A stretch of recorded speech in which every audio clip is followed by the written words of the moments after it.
Both print and electronic media పాత్రికేయ మిత్రులందరికీ నా హృదయపూర్వక ధన్యవాదాలు.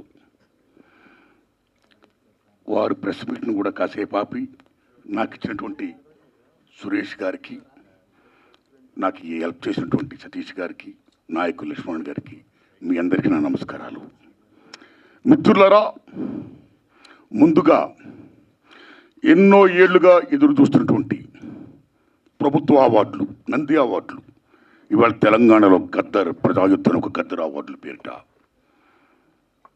సీఎం రేవంత్ రెడ్డి గారి గవర్నమెంటు ప్రకటించడం మామూలు ఆనందం కాదు, వెరీ వెరీ హ్యాపీ. అంటే ఇండస్ట్రీ యొక్క ఉనికిని గుర్తించి గౌరవించినందుకు సీఎం రేవంత్ రెడ్డి గారికి, వారి టీంకి నా నమస్కారాలు. అలాగే జాతీయ అవార్డు గ్రహీతలకి, పైడి సురేష్ గారు, జయరాజ్ గారి అవార్డులకి, కాంతారా గారి అవార్డుకి, అవార్డు గ్రహీతలందరూ కూడా ధన్యవాదాలు చెప్తున్నా. తెలంగాణ ప్రభుత్వం ఏ విధంగా అయితే గద్దర్ అవార్డులు ప్రకటించిందో, అలాగే ఎన్నో ఏళ్లుగా ఎదురు చూస్తున్నటువంటి నంది అవార్డులను కూడా మన చంద్రబాబు నాయుడు గారు అక్కడ ప్రకటించాలని నేను మనస్ఫూర్తిగా విజ్ఞప్తి చేస్తున్నా. ఇక ముఖ్యంగా నేను మీ పాత్రికేయ మిత్రులందరినీ ఎందుకు విజ్ఞప్తి చేశానంటే, రీసెంట్గా ఇండస్ట్రీ మొత్తం పర్సంటేజ్ కావాలని మ్యాక్సిమం అబౌవ్ 80%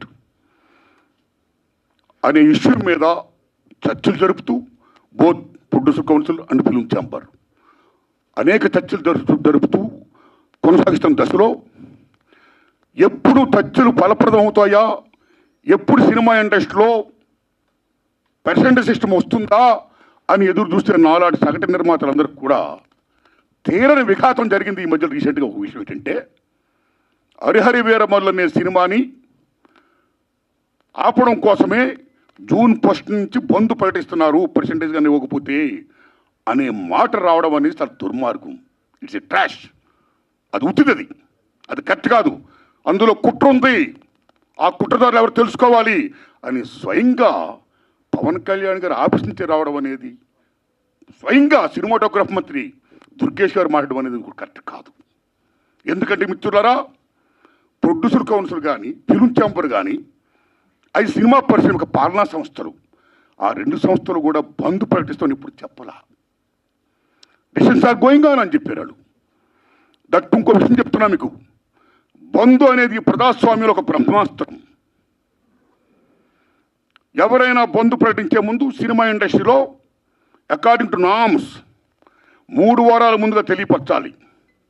ఇదిగో పలానా ఇష్యూ మీద మేము ఫైట్ చేస్తున్నాం, అది ఇంకా కొలిక్కి రాలేదు కాబట్టి మేము బంద్ ప్రకటించబోతున్నాం అనే విషయాన్ని నిర్మాతలకు 3 వారాల ముందు తెలియపరచాలి. This is norms, it's a preamble. 3 వారాల ముందు తెలియపరిస్తే రిలీజ్ డేట్ ఎవరు తెచ్చుకున్నారో, మేము రిలీజ్ డేట్ ఇచ్చుకున్నామండి, ఇంకో 2 వారాలు మేము రిలీజ్ చేస్తున్నామండి అని ప్రిపేర్ అయిన నిర్మాతలను ఇబ్బంది పెట్టకుండా ఉండడం కోసమే 3 వారాల ముందు తెలియపరచాలి according to norms. So June 1 bandh ప్రకటిస్తే, ఒకవేళ జూన్ 12 అంటే 2 వారాలు కూడా కాదు కదా, ఏ రకంగా మీకు హరిహర వీరమల్లుకి అది వర్తింపు చేస్తుందండి? అది కరెక్ట్ కాదు. పవన్ కళ్యాణ్ గారి మీద ఎవరైనా కుట్ర పంటారు. తెలుగు చలనచిత్ర పరిశ్రమలో విశ్వవిఖ్యాత నట సార్వభౌమ ఎన్టీ రామారావు గారు, భారతదేశంలో ఎన్టీఆర్ మన తెలుగు జాతిని ఖ్యాతిని చేసిన మహనీయుడు. As a politician, as a CM, like this anything else. ఎంత గర్విస్తామో. తర్వాత మళ్ళీ మంచి గొప్ప పేరు తెచ్చుకొని ఈవేళ ఒక జనసేన పార్టీ పెట్టి ఈవేళ డిప్యూటీ సీఎం అయ్యారంటే వీఆర్ ప్రౌడ్ ఆఫ్ ఇట్. మన తెలుగు చిత్ర పరిశ్రమ మొత్తం అంతా గర్విస్తున్నది. Hats off to Pawan Kalyan గారు, చంద్రబాబు నాయుడు గారికి సెల్యూట్. మేము పవన్ కళ్యాణ్ గారిని ఏ రకంగా దుర్మానం కాము, కానీ పవన్ కళ్యాణ్ గారు ఆఫీస్ ఆ రకంగా కరెక్ట్ కాదు రావడం. ఓకే, వచ్చిందనుకోండి, ఇష్యూ వస్తే మహాత్మా గాంధీ ఏమన్నాడు, ప్రపంచ యుద్ధాలను కూడా చర్చల ద్వారా ఆపొచ్చన్నాడు ఆయన. ఒక సీఎం, ఒక డిప్యూటీ సీఎంగా మీరు అక్కడ సీఎం చంద్రబాబు నాయుడు గారితో మాట్లాడి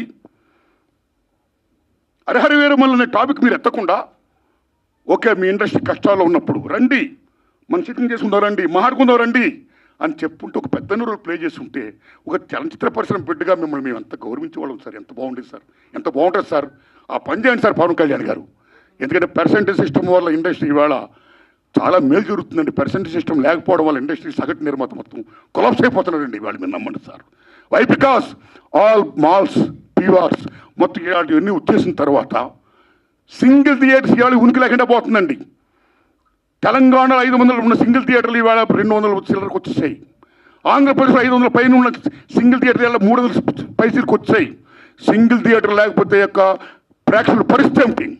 ఇవాళ మాల్స్లోని ఆటల్లోని ఇటువంటి చోకాడు థియేటర్స్లో రేట్స్ ఎంత ఉన్నాయి? ఇవాళ ఎంత పీపచ్చమైన రేట్స్. ఆడికి వెళ్ళి ఏదైనా పాప్కార్న్ తింటేనే 500 రూపాయల, డ్రింక్ 200 రూపాయల, టికెట్ మొత్తం 200, 300 ఇలాగ అనుకుంటే సగటు ప్రేక్షకుడు ఎక్కడ సినిమా చూడగలుగుతాడు?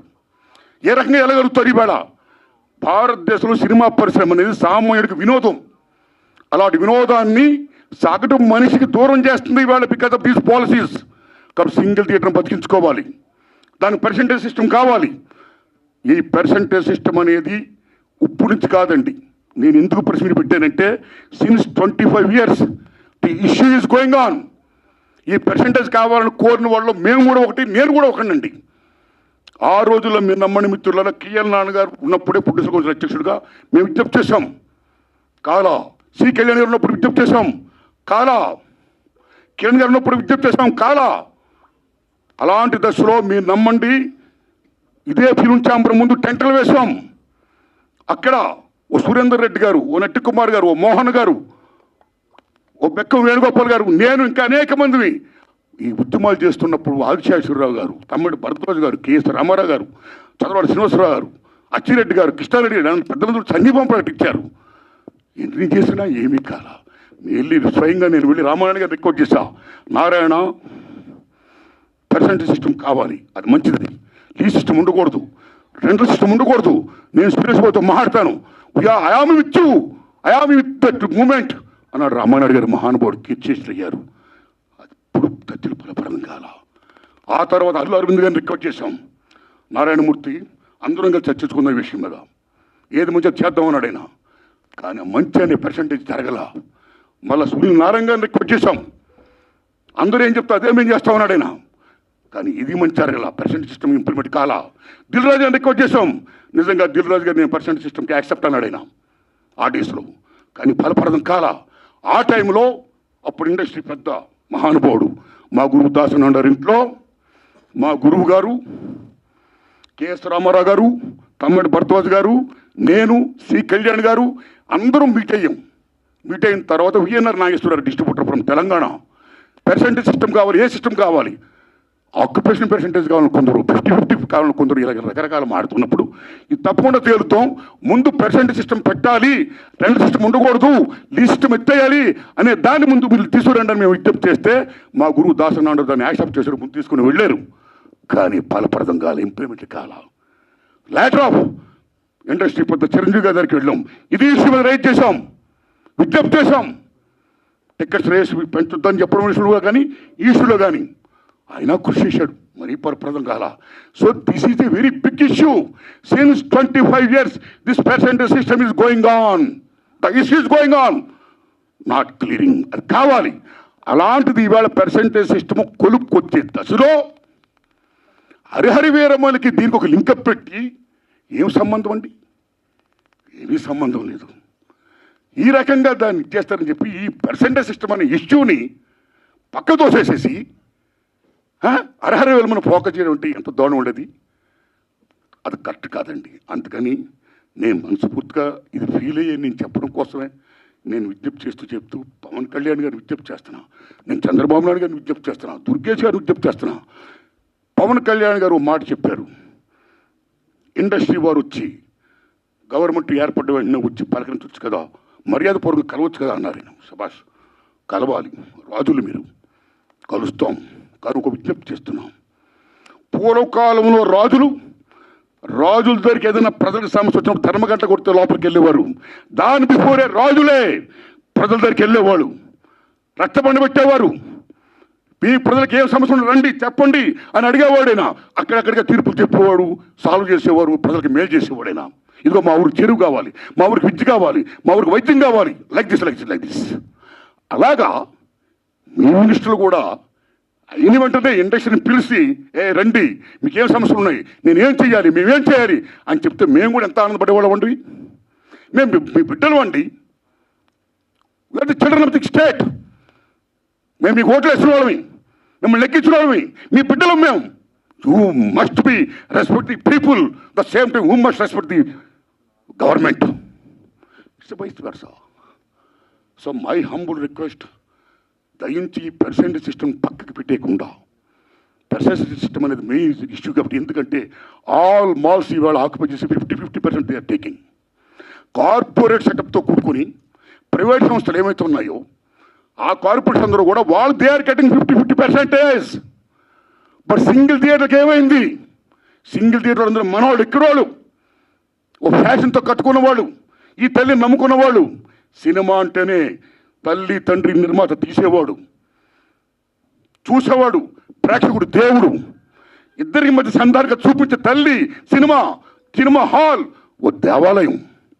ఆ దేవాలయాలు బాగుండాలి.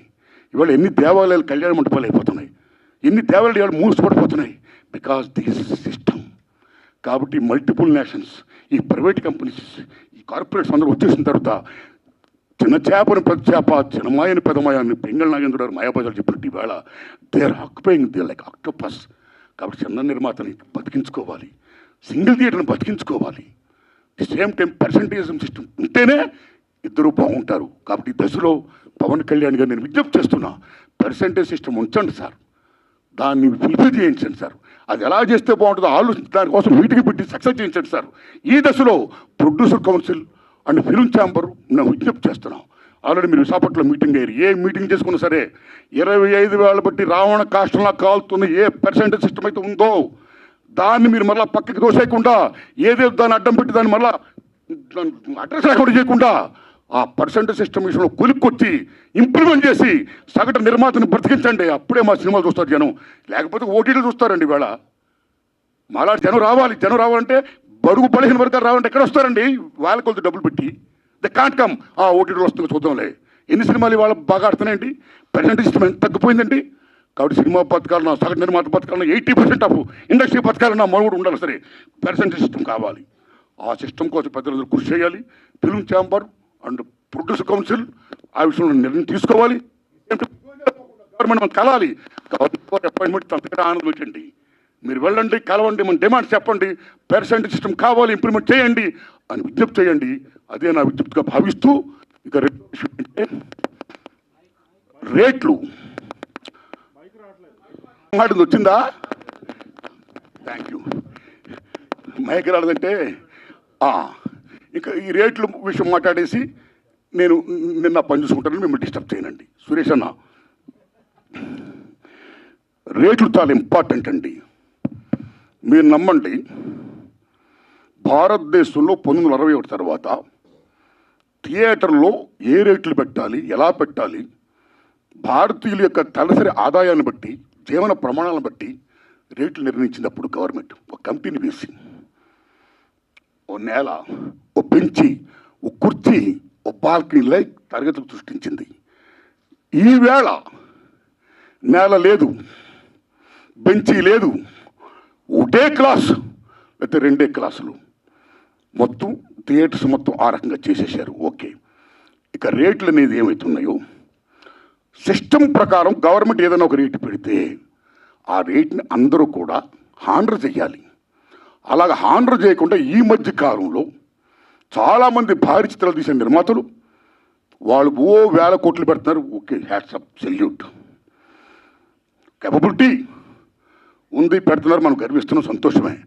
కానీ అలా పెట్టే నిర్మాతలు చాలామంది ఏం చేస్తున్నారంటే, మా సినిమాకి చాలా ఖర్చు అయిపోయింది కాబట్టి రిలీజ్ ముందు రేట్లు ఎక్కువ పెంచితే మేము సేఫ్ అవుతాం అని ఒకటి పెట్టడం వల్ల, నిజం చెప్పండి తమ్ముళ్ళారు, మీరు నిజం చెప్తున్న ప్రేంగా, ఆ రకంగా పెట్టడం వల్ల, దానికి గవర్నమెంట్ యాక్సెప్ట్ చేయడం వల్ల మామూలు హారం జరగట్లా సగటు చిత్రానికి. అలాగే ప్రేక్షకులకు డబ్బు ఎంతమంది దగ్గర ఉంటుందండి? పేదవాడికి సినిమా కూడా ఉంటుంది, డబ్బు ఉన్నవాడికి సినిమా కూడా ఉంటుంది. డబ్బు ఉన్నవాళ్ళు హ్యాపీగా చూడగలుగుతారు, పేదవాళ్ళు ఎక్కడ చూస్తారండి? అప్పు సప్పులు చేసి మరీ చూస్తారండి. ఇంత రేట్లు పెంచిస్తే పాప్కార్న్, బీభత్సం రేట్లు చూస్తే కనీసం 1000 రూపాయలు 1500 ఉంటేనే కానీ వేళ సినిమా చూడలేకపోతున్నాడండి. సో సగటు ప్రేక్షకుడికి వినోదం అనేది చాలా చౌకగా వచ్చే సినిమా ఈవేళ కాస్ట్ అయిపోతే ఈ రేట్లు పెట్టడం వల్ల అదేం ధర్మం అండి, ఇదేం సంక్షేమ రాజ్యం అండి? What are respecting the system of the government. ఒక రేట్లు పెడితే ఎవరికైనా రేట్లు అలాగే హానర్ చేయాలి.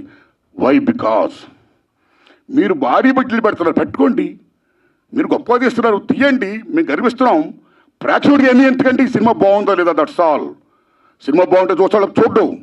రేట్లు పెట్టడం పెట్టకపోవడం అనేది అది మీ ఇంట్రెస్ట్ బట్టి ఉంటుంది. భారీ సినిమాలు తీస్తున్నారు, ఓకే, సెల్యూట్. దానికి వాళ్ళ మీద రుద్దకూడదు. బాగుంటే ఆ డబ్బులు వాళ్ళు ఏం పెడుతున్నారు, ఆ డబ్బుతో మీరు కోట్లాది కోట్లు సంపాదించవచ్చు. ఉదాహరణ, హాలీవుడ్లో 10 కమాండ్మెంట్స్ సిసిల్ పెట్టి ఇమ్యూనిటీ తీశాడు ఆయన. మామూలు బడ్జెట్ కదా, వేలాది కోట్ల సినిమా తీశాడు ఆయన. అండ్ బెన్హార్ వేలాది కోట్లు పెట్టి తీశారు ఆ సినిమాలు. మీరు నమ్మండి, 2 సినిమాలు కూడా బచ్చవరి hits and Gone with the Wind. ఆ సినిమాలకి ఆ రోజుల్లోనూ కోట్లు ఖర్చు అయితే మళ్ళా కోట్లు చేసి మీరు నమ్ముతారా తమ్ముళ్ళారా, గూడ్స్ బళ్ళల్లో డబ్బులు తీసుకొని వెళ్ళేవారు. అదే రేట్లు.